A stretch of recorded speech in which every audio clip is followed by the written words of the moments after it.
अस्सलामुअलैकुम, कैसे हैं आप सब। आज मैं आपको म्यूकेन सिरप के बारे में बताने जा रहा हूं, जो कि एलसीआई कंपनी का है। ये स्टोमिक डिस्टर्ब जब हो जाता है तो उसको बेहतर बनाने के लिए इस्तेमाल किया जाता है। अगर आपके मैदे में मसला है, मैदा हाजमा ठीक नहीं कर रहा, अगर कोई चीज़ खाते पीते हैं वो ठीक से हज़म नहीं हो रही और मैदे में जलन होती है, दर्द होता है, तेज़ाबियत हो जाती है, तो उसको ख़त्म करने के लिए आप ये म्यूकेन सिरप इस्तेमाल कर सकते हैं।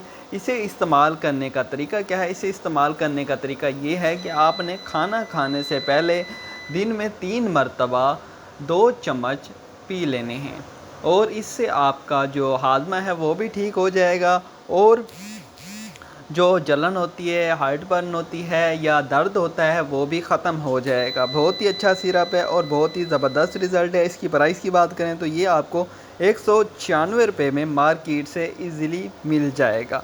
बहुत ही ज़बरदस्त सिरप है और इसे एक बार लाज़मी इस्तेमाल करें। अगर आपके सीने में जलन होती है, दर्द होता है, हाज़मा ख़राब है तो ये सिरप लाज़मी इस्तेमाल करें।